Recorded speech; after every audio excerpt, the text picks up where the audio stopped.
Welcome everyone to another Dolphin Communication Project webinar. This evening, for those of you listening live, we'll be discussing dolphin pair swimming positions outside of the mother-calf dyad. So what people normally think of are those moms and calves right close by, but Manon and Kathleen are going to tell us a little bit about what else they have found in DCP's research. This talk is tied to a recent publication, so if you haven't had access to that and you're looking for it, just reach out to us after the talk, after you're listening, and we'll make sure that you get a chance to read that. To those of you who are listening live, just a reminder that this is being recorded. Please submit your questions to the chat. You will find yourself muted on purpose so that we can save questions to the very end. With that, I will pass it over to you, Manon. Let's see if I can repeat that successfully. That is. Hello, everyone. So yes, we're going to talk about pair swimming position outside of the mom calf because, as you said, usually it's the first thing people think of is mom and calf, but not here. So just a bit of background before we get going, if I can actually have my PowerPoint working, okay. My last webinar was on relationship quality. If you haven't seen that, you can scan the QR code. It will go to the webinar webpage, and it's on page 5. If you want to look at it. But for those who haven't seen this or didn't read the relationship quality paper, here is a few information. Relationship quality is about more detail than just association or proximity between individuals. So when you're doing relationship quality on dolphins, for example, you're looking at 3 components: the value, the security, and the compatibility of a relationship.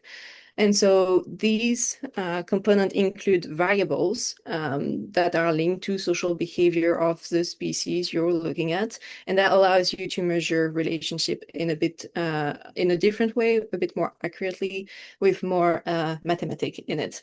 So it has been done with chimpanzee and raven. So this is the list of all the variables. We're not going to go into that. It's just to say we did the same with dolphins. We used the Bimini population and the RIMS population of dolphins. And here are our variables. And the reason why we're talking about pair swimming position today is because of that study, because as you can see here, pair swimming position is showing in 2 colors, which means our variable ended up in 2 different components when we worked on relationship quality. For one population, that variable showed up in value, and for the other population, it showed up in security. So we were wondering what was going on with the pair swimming between Bimini and RIMS, because we know, because of research, that the Bimini and the RIMS population are not so different. So we looked at the existing literature about pair swimming, and we realized it's more mother-infant, or just the development of the infant. So what we know is mostly in bottlenose dolphin and other cetacean species, the calves, young calves, we use echelon position with mom within the first week to the first 3 months of life, because it gives them benefits. They can just swim along mom without having to actually use their fluke. They can just glide along their mom. So reduce fluke amplitude, increase swimming speed, and also reduce the risk of separation between mom and calf. And then as the calf grows, it goes in infant position. So it's not really clear on that picture here, but you have one dolphin here just below the mammaries. And so in this position, it reduces the benefits from being behind mom, but it increases some other benefits like camouflage or nursing possibility, and the calf can break more easily away from mom because there is less hydrodynamic benefits. But this is all mom and calf. And in our data set, we had these guys, and these guys are only male, for example, on those 4 pictures. But also you have other position than the echelon and the infant position. So that's where we started with pair swimming position. We were like, okay, we need to investigate that.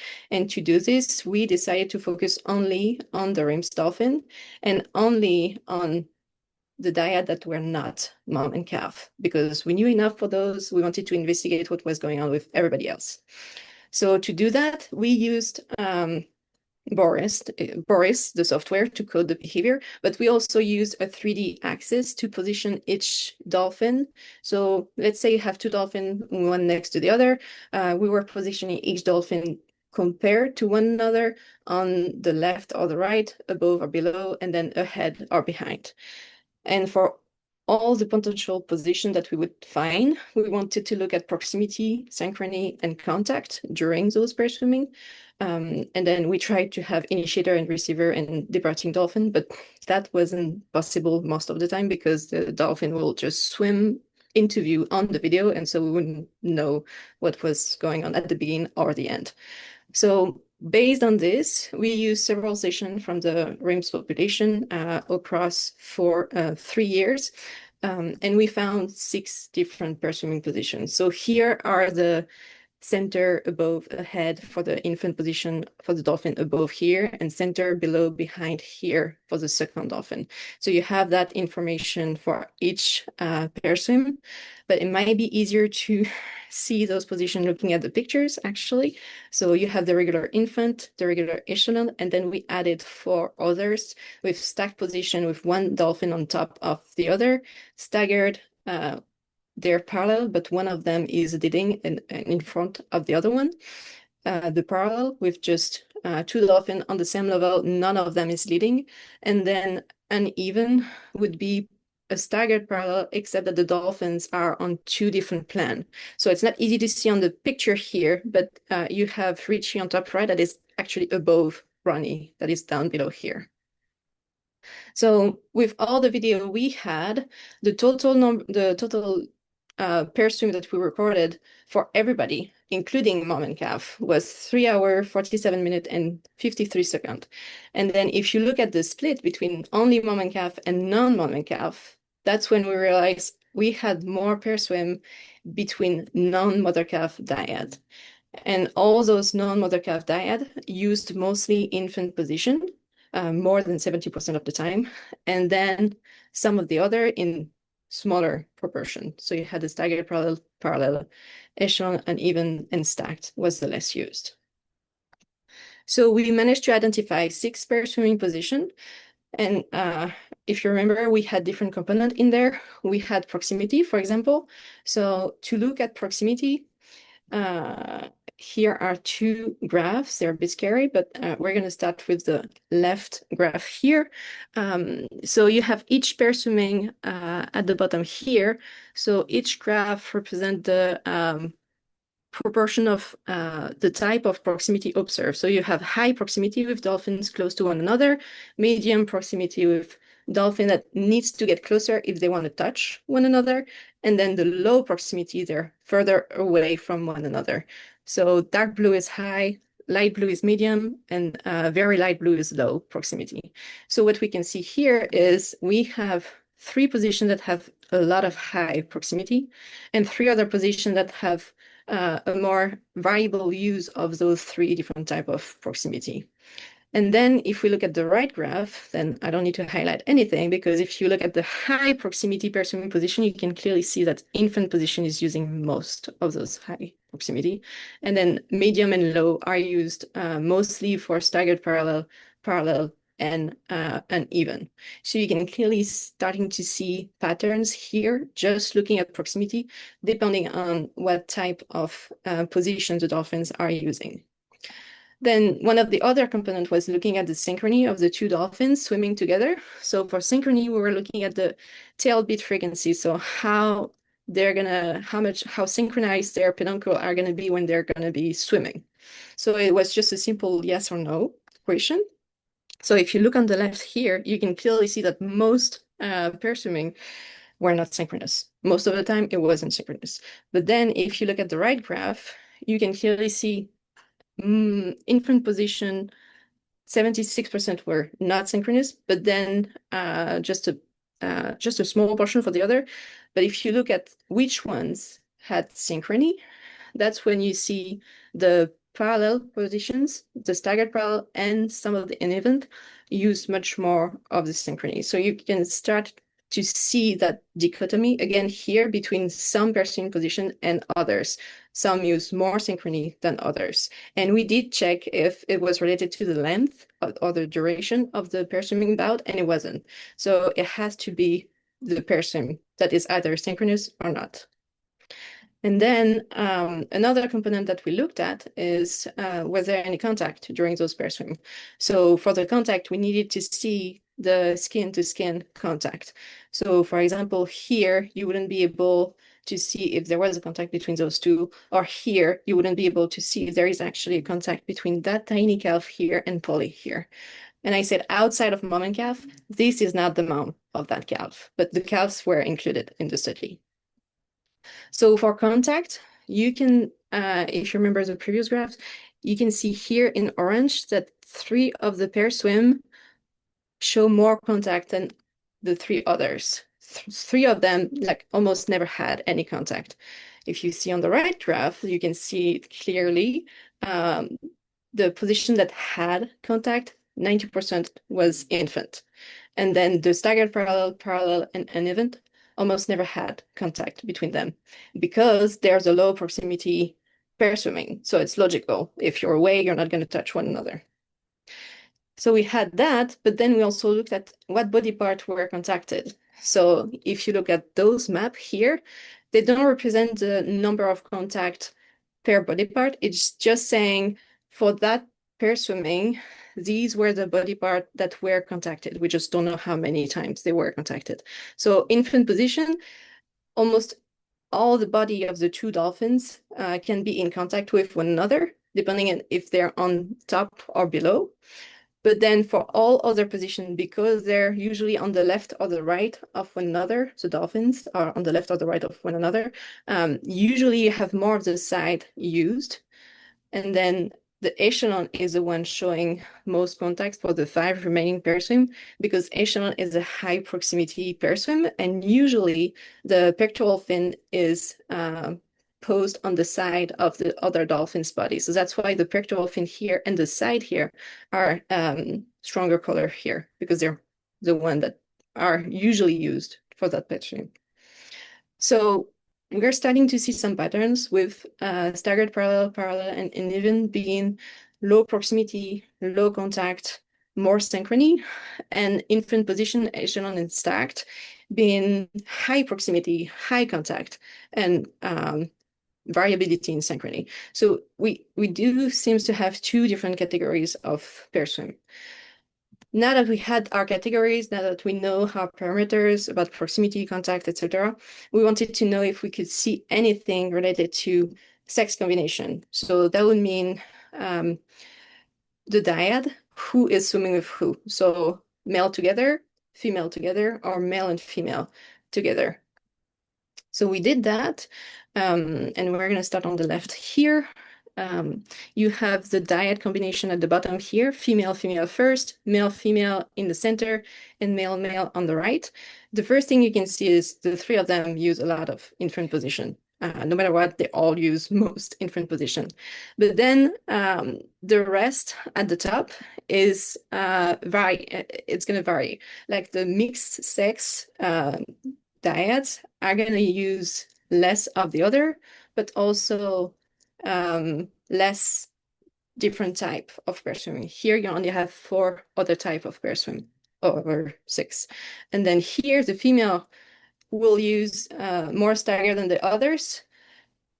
It's still some variation, but not a lot compared to the last one here, where male have more variability in their use of pair swimming with one another, with just half of the pair swim being infant and then more of the other. And if you can look here at the top, you see that 7.4 that you don't see anywhere else. You don't have that color over there. That's the stacked position. It was almost only seen in male-male dyads. So now just a different way to look at it, and we're not going to spend a lot of time on that, is just to say infant position was mostly used by mixed sex dyads. And then here and here, the male used more of the parallel and the stacked. So we kind of are starting to see patterns depending on the dyad combination, and who is swimming with who, just looking at the sex and the pair swim. Then we wanted to use to look at the age combination, so adult, subadult, juvenile, and calves. It could be anything, but we were constrained by the number of calves and juvenile we had in our population, but I'll get back to that in a minute. The first thing you can see in that graph, you have the adult with adult together on the left, all the way to the right to the calf together. So you're going from the older dyad from the left to the youngest dyad to the right. They're all mostly using infant position more than any other type of position. But then not those. The subadult with juveniles, the juveniles together, basically most of the youngest dyad don't use that infant position that much. They use different things. You can see here, it's more varied in the type of pursuing that they're using. For the other dolphin dyad, you don't have that much of staggered or parallel, but for those youngest dyad, you do have that. So you have more variability. Now that we had the sex and the age, we wanted to look at that together. So sex and age combined, and this is a bit of a crazy graph, but we're going to go step by step. So on the left part here, you have the adult, female, female, mixed sex, male, male. In the center, you have mixed age, basically adult and subadult swimming with juvenile or calves. And then on the right here, and we're going to start there, you have the young dyads. So it could be juvenile with calf or just calf together, juveniles together. So you can clearly see here, you don't have that much infant position. We didn't have female-female dyad because we only had one juvenile female and she can't do a bird swim by herself. But we did have several calf and juvenile male that we're able to look at. So you can see clearly more variability than any of the rest on the left. And then if we looked at the mixed age, so a bit older dyad, older individual with younger individual, that's where you have a lot of infant position. And if you think about it, it's an older individual swimming with a younger individual. So that means, considering that we don't have the mom and calf in there, most of those pair swim could be allomaternal care with females caring for younger calves, either male or female. But we didn't look at that in too much details. But you have that here. And then on the left, with the adults, that's where you see the most differences when you compare them to one another, with a lot of infant position between male and female, but then a bit less for female, and they're using a bit more staggered. And then if you look at the adult male, it's completely different. It's a completely different pattern. They're using all type of pair swimming position. The one that they used the least was the echelon position, but then the rest, they were using them approximately in the same proportions. So that was interesting to see. So combining everything, we were starting to see different patterns that we're geared toward the different hypotheses that we'll present just in one bit. The last information we looked at for the pair swimming was who was using it with who. So where the dolphin in the time kin, so dolphins that are related to one another, didn't use pair swimming. Most of the pair swimming we've observed for any dyad, female-female, male-female together, or male-male, were non-kin, so non-related individuals. And that was interesting because it was the same pattern that was observed a few years ago for the pectoral study contact. So it was another thing that told us sort of like kin might have something else to socialize with one another, but non-kin are using this type of behavior. So we have all those information, we've seen different kind of pattern, and then we were starting to ponder why we would see those different patterns. So as an example, I'm trying to get you to think about it. Here is an infant position between Tilly and Polly when they were heavily pregnant. So it might not flow really well, but you can sort of see the infant position here. Another one will be here with Ronnie and Stan. Same position, different type of dolphin. Ronnie is an adult male. Stan is a subadult here. So it's another dyad using infant position. And then here you have Champ, an adult male at the time of that video. If that video wants to play, yes. With Sandy, a juvenile female.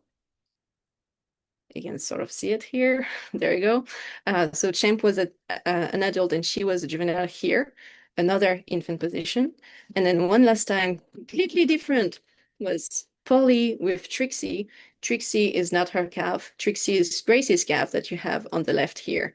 So Polly was alloparenting for Trixie here with mom supervision behind her. So we were starting to wonder, does a different pair swim mean different function? Do they work in different contexts because of the sexes of the dyad and the ages of the dyad? So we started to think about what could be those functions. So the first one, easy to think of, was allomaternal care, at least for the females, sometimes for the male, but mostly for the females. Support, we'll get to that in a minute. Sexual favor, maybe just somebody trying to get attention from another dolphin. Tension relief, and strengthened relationship. So we're going to go through all those hypotheses just to discuss them, because the pair swimming paper was a sort of a preliminary study to trying to see what we had there and starting to think about the different hypotheses to then go further. So the pair swim paper, you'll have a lot of those in the discussion part. So the first one we're going to start with is allomaternal care and practices. So that means usually female practicing maternal skills with other female calves. So again, Polly with Trixie here and Gracie around her. So Polly and Trixie, that's the video you just saw. This could be just alloparenting. So for all the mixed age dyad with an older female and a juvenile, this could be a potential explanation. And then you have Polly using infant position with other calf, another other calf, and then her calf when she had Cami here. And on that picture here, Polly is on the right and someone else is in infant to Cami. So it does looks like infant position when there is a calf is one type of allomaternal care. Then support. What do we mean by support? So usually, and it's hard to define, you don't easily have a strict definition in the literature, but usually you can say that it's one individual spending time with another in proximity based on different factor. And we'll get to those factors. If you look at the left pictures here, you can see this was a screen grab of the video you saw of Tilly and Polly when they were heavily pregnant. So we think this could be one criteria, the reproductive status of the individuals, if they're pregnant, if they're lactating, if they're not mature yet.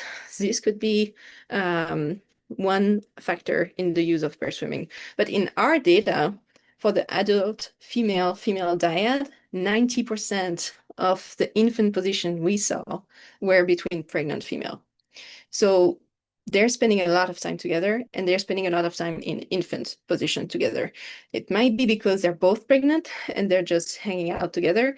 That's why we're using the word support. But we also don't know much about pregnant female behavior. That's one other thing that we would like to look at. But apparently there is something going on with the pair swimming and the pregnant female. Then related to being pregnant, the sexual favor, we looked at those hypotheses because we would see different things. So seeking sexual favor could be male or female, seeking sexual interaction with another individual. That could be also male or female. We're not talking specifically about reproduction. It could be any kind of sexual interaction to have a baby or not, because dolphins also use sex to strengthen their social bonds. So they could do that anytime, anywhere, with anybody. But let's start with the male and female. So sometimes at RIMS, we see that there is a dyad, a male and a female. The top one was Ronnie, maybe not, Lenka and Tilly. The below one was Ronnie and Polly. For 2 different seasons, we've seen those 2 dyads. They would be together for days. So you have the example of our log here for Ronnie and Polly. They would be all the time together on video, and most of those time they were in infant. And when that picture was taken was 1 year before Camille was born. And we know there were some sexual interaction between Ronnie and Polly that week.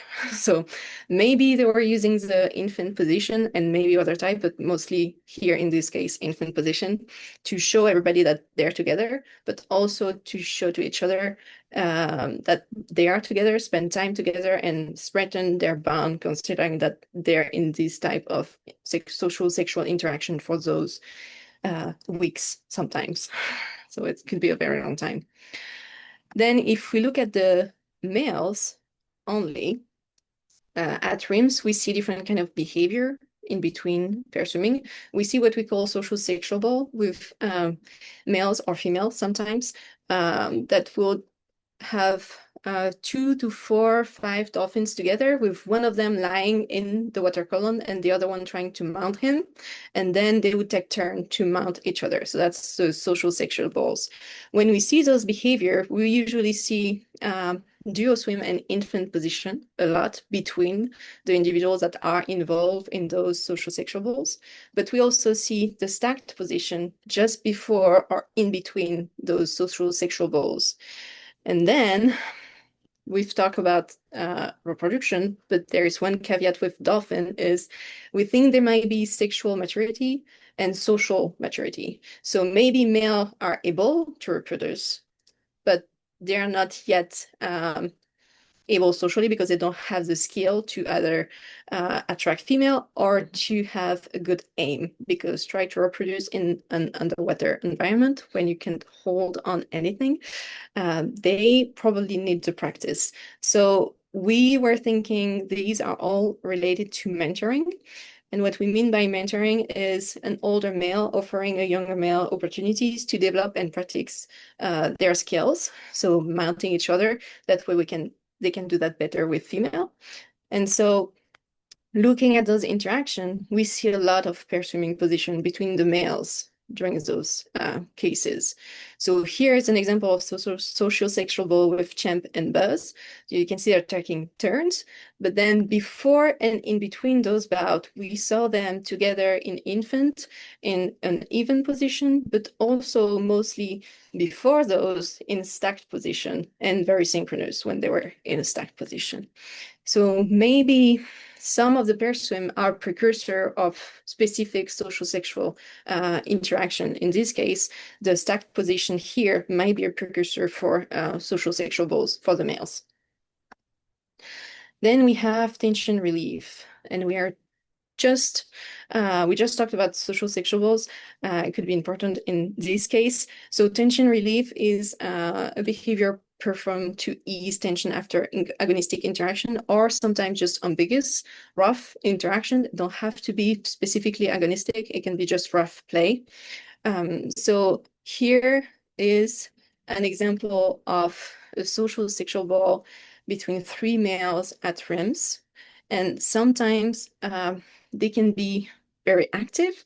They can also bite each other, push each other. So it can be not violent, but very more active behavior than just swimming together. They're really on top of one another here. So in between those bouts, you will see them doing pair swimming position, either parallel, infant, or other. And maybe they're using those pair swim at those moments to just relax a bit in between the bout. And maybe say, okay, we're still together, we're going to do that again. But for now, we just need to relax a bit and release a bit of tension. And then we can start over. So that could be one way to use pair swimming position. Another example with killer whales this time, and this was a video from Norway with a very tense female swimming in between everybody. And hopefully, I know it's a very bad color video, but hopefully you can see those 3 synchronized, very synchronized and parallel individual that are swimming slowly together in parallel position in between the craziness of that agile female screaming and tail slapping around them. So that's another cue that tells us maybe pair swimming can be used during agonistic event to ease tension or to relax the observer of the agonistic event and show that they are outside of that agonistic event. And the interesting thing is we had some of the exact same comparison with the seawall carol with two individuals pair swimming during an agonistic event that was happening somewhere else. And then just after that event, the individual that was involved in that agonistic interaction came with those two in a pair swim, probably to ease tension. They started at a strong pace and then slowly slowed down until they stopped and they just rested. So that's other support for the hypothesis that pair swim could be used as a tension release mechanism for different species of sedation. And then we are back into relationship. Maybe they can be used to strengthen relationship.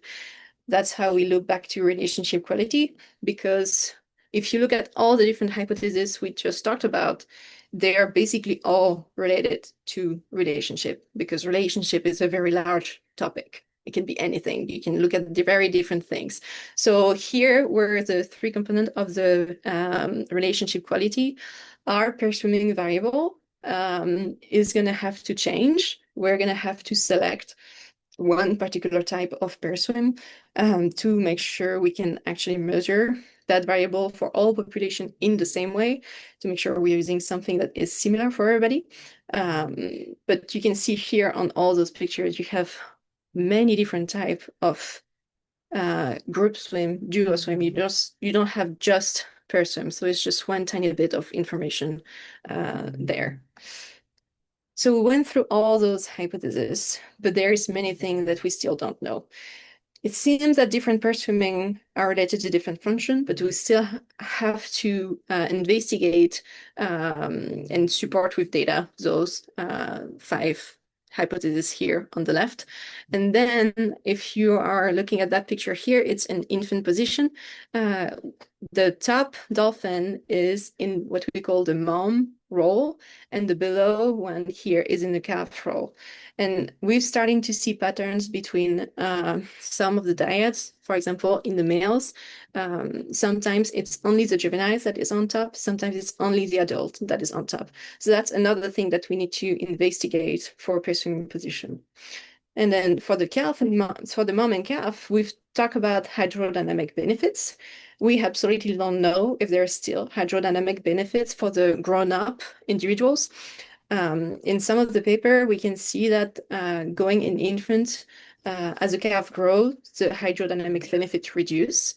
So they might not have that much benefits for grown-up individuals. So maybe the benefits are just purely social, but it is likely that it's a bit of both social and hydrodynamic. And then you have formation swim, where you have, like in birds, if you think about bird migrating, you can see this V shape when they're flying from one spot to the other. Cetacean also do this type of thing. You can see a diagonal line of kilo traveling from one spot to the other, but we don't know exactly how much is saved in those events. But that would be worth examining. And also, we don't know the position of each individual in a fully lined up group of individuals. So maybe they're organized based on their relationship with one another. So we have, again, many things to explore. We're just starting to see the beginning of pair swimming position, and then maybe all the other group swim. So this presentation is a perfect example of how you can start with one topic of research and just trying to figure out this one, but then you come up with, oh, there's something wrong in here. We need to investigate that. And you start investigating this, and you come up with 5 other things to test. So that's usually how research work. We ask one question and we end up with 10 more, but we are still enjoying it. So we will investigate all those hypotheses. You will see maybe some of the results in a next webinar, but we'll need a bit of time to gather all the data. If you have any question, we're here to answer. And I'm going to give you back the I think share. Cal will take that Oh, back. yeah. Yeah, Can you grab I it, can or just up? steal it from you. Okay, You don't have to do anything. perfect. Thank you very much for all of that info. Before we get to questions, of which there are several, I'm just going to remind everyone that you can find all of our other previously recorded webinars on our website, dolphincommunicationproject.org. Just look under that Knowledge Hub and you'll find the webinars. We also usually, in the top 2 or 3 posts, will be a schedule if we have any upcoming programs uh, scheduled. You can also watch on YouTube or Vimeo if you prefer those. This was a deep dive, so technical, plenty of graphs and percentages and advanced topics, a little longer. We also have dolphin lessons. They're geared toward younger audience, but in a everyone's welcome, everyone's going to enjoy them sort of way. And then, of course, we have our podcast, The Dolphin Pod. Those episodes are also available on our website or most everywhere you get your podcasts. Um, DCP is a nonprofit, so I am contractually obligated to remind you all how you can support our research and education. You can become a dolphin protector. You can buy a little kit, get photos, a certificate. You can become a member. You can buy some swag, some merch, join Kathleen in the field, all sorts of ways, and you can just stay in touch. So follow us on social media, interact with us, share posts, pass along information. And since it's still a little bit new, came out at the end of last year, I wanted to remind everyone about our killer whale protector kits. So you can now choose dolphin protector kits. There are 4 species available. And those, of course, will include killer whale trading cards that are also available. Cal, So, Cal, I'm yeah. sorry to interrupt. Were you assuming that your screen was showing? Yes, this whole time it tells me I am sharing my screen. We can't see it. I don't know if others can. Can Nicole or Heather, can someone pop in the chat and let me know? Okay, Nicole can see it. Okay. Okay. So it's just us. It's Thumbs fine. up. Thank you. Thank you. Um, Perfect. Maybe that is something to do with me stealing the screen share and you not stopping your screen share. That's I don't okay. know. But hopefully everyone can see it. Thank you for double checking. Um, So with that, folks listening live, you can still add, I'll monitor that chat if you think of any other questions. Feel free. And then I'm going to see if I can come up with sort of the good order. Maybe one thing, someone asked the contact slide. They didn't know what slide number. I don't know what slide Oh number yeah. either. Sorry. The contact slide with the body diagrams. Mhm. Could you maybe explain that a little bit more? What the shading means and like Yeah. Do you percentages? do you need me to share my Oh, screen yes, again? that would be lovely. Uh, Sorry. hold on, Like we've please. never done this before. Yeah. Come on, you can do it. There it is. So this is so what we did here, because so again, the pair swimming paper is gigantic. So we had to be succinct in some of the information in there. And this was just a preliminary investigation of contact use during pair swimming. So it doesn't represent a real proportion of use of each body part. So this is the dolphin. We have 11 body part here. The dash line for some of the body part represent the body part that were not contacted during those piercings or uneven. We didn't see any contact involving the dorsal peduncle or the belly of the dolphin or the rostrum or the fluke. So those are the dash line. And then the darker it is, the most count we had. So it's just a count, it's not a frequency count. And we did per mil, hence the weird percentage here, because it's not a real percentage, it's per mil, so per 1,000. It helped us look at the numbers a bit more easily, because otherwise it would have been 0.0 something and not easy to read. It's just tallying across all animals and all just looking at these pair swim positions.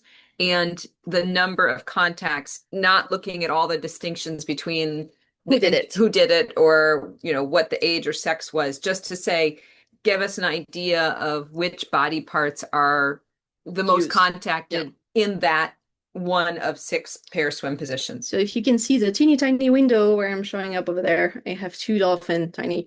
So for example, for the infant position, we tallied the body part of that dolphin and the spotted dolphin there.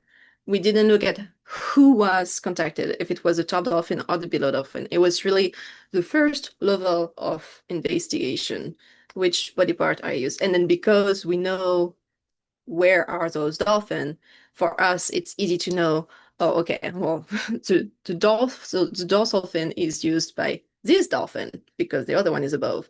The fluke is used by this dolphin because it's above of that dolphin. So that's why the infant position map is all over, because if you combine both, the below one use all the back of the body, but then the top one, sorry, and then the below one use all the front of the body. So the belly can be touched, the genital can be touched, the rostrum can touch, everything can touch. And you do have the sides, the dorsal peduncle here, because sometimes when the dolphin on the top is swimming, they will just rub on the peduncle of the other. So everything is in contact. And then for the staggered parallel, uneven, and parallel, because they are those pair swim when they're next to each other, usually it's just the sides of each individual that are used. And because they are low proximity pair swimming, they don't really do a lot of contact. So that's why they're very light color here, except the parallel, because sometimes we have male in very close proximity, either like this, with peck to peck, or sometimes really body to body, very stacked together. I hope that was a bit more information. You. And thank you for resharing your screen. Some of this, Cal, might also be folks who are familiar with our contact and pec fin contact. We can look at initiator and receiver in those cases. We couldn't really do that in these cases because they might have swum into view in contact or in their pair swim position. So we just wanted to get a sense of what was being used. Then we'll be able to investigate who is doing what, but it was too much for that paper. Yes. Lovely. Another question. The person was thinking about human behavior and said, right, we have a lot of conscious behaviors, but we also have subconscious behaviors. So how much do you think peduncle synchrony is conscious or subconscious? Considering that those animals can be synchronized as hell, I'm sorry, but really you can look at those animals and they're like fully synchronous. And even though you look at the video in very, very slow motion, you wouldn't be able to see a fraction of differences. And considering that they know very well where they are in their environment, I would say it's pretty much on purpose most of the time when that happened. But then, so for the synchrony, we had more than just yes or no. That was a bit simplified here, but we had synchronous and we had opposite synchrony. So the tail will be flapping at opposite frequency. But that was still considered in another synchronous part, because sometimes those were just so perfect that we just kept them in a different categories. And then when they were just gliding, we didn't record anything. It was not applicable because they're not doing anything. So we can't say if they're synchronous or not. In those bouts, we don't know if it's on purpose or not. I would say for synchrony, most of the time that would be on purpose. But the non-synchrony or the not swimming would be a bit more hard to say if it was on purpose or not. And the males, and again, it was one small variable in there in a rather small data set, considering we had 6 pair swim in a large data set. Each pair swim was smaller data set. So it was hard to investigate the synchrony for each pair swim based on age or sex. But the males seem to use a bit more of the synchrony. for some of those pair swim. So that would be one thing to investigate. But Who does it? yeah, that would be, I would say most of the time that would be on purpose. Thank you. Were there any individuals in the study group who were never seen in a pair swim position with another dolphin? Like never in the pair swim, not like yeah, okay. Yeah, like I think they mean like of your like I'm hopefully interpreting the question right. Like you talked about certain individuals like Ronnie and Polly, like were there any individuals that you were like, oh, they're always by themselves? There is always, I mean, everybody did pair swim with someone. And I would say, I mean, everybody has to do a pair swim with someone because, I mean, most of the calf will have allomaternal care at some point. So in our data set, all the dolphins we had. Yeah, everybody was in a pair swim. The only exception, and we're not talking about mom calf here, but the only exception I would say is in the first month of life, the calf is only with mom. So, that's the closest you get to someone not being in a pair swim with somebody else because based on the fact that we're not looking at moms and calves, the neonate, the less than 1 month old calf is only with mom, but that's probably maternal style. And then there's two other things to think of when you think about that is we are looking at videos and we are recording the videos in the water. And some individuals are a bit camera shy and not coming near the camera. So, for example, Carmela is in our data set. There was a dolphin, a female adult dolphin that wasn't around a lot when we were collecting the data. But we did have her in pair swim with other female. But then the question we could ask is, are some of them or are some age category or sex category using less and less pair swimming as they age or based on other component? I don't know. Are they using it more when they're sick because of the support hypothesis? Are they using it less when they're, I don't know, in a bad mood? Because I guess that could happen also for a dolphin. Sometimes you have males that are very solitary for a few days, and then the next days they would be hanging out with everybody. So that would be another component. But I don't think that a dolphin cannot use pair swim throughout its life based on our observation. It seems to be used widely. That segues very well to another question. Were there certain pairings that you did not see that might suggest like social avoidance, that like those two dolphins don't like each other and they don't pair swim together? So the Hopefully I social, asked that correctly. yeah, the social avoidance hypothesis would be hard to test, but there were definitely dolphins that we never saw in pair swim together. There were some kin, for example, that we never saw in pair swim together. I cannot cite them right now. I don't know which ones. There was just too many pair swim in that data set. But yes, there were dolphins that we didn't see in person together, and that could be related to many different things. It could be a compatibility thing with some individuals preferring to hang out with other and not with this one. But at RIMS, I mean, during those years of observation, we've seen mostly everybody interacting just generally with everybody. And also most recently, this past January, we saw in the last 2 days, we saw Champ, and I saw him in pair swims with Rocky. Yeah, which was the first because Rocky is his brother. And Rocky, Rocky's younger than Champ, but Champ had never, that we had seen, hung out with Rocky, though he had with Buzz or he had with Tank, and others had been with Rocky, but not much them this first time was like, oh wait, they're okay, this is So the other thing with the kinship in our data set is we used data from 2017 to 2020. January 2020, and Buzz and Rocky were born July and August that year. So we didn't have a lot of availability for male kin. We did have some kin in there, but not for the young individuals.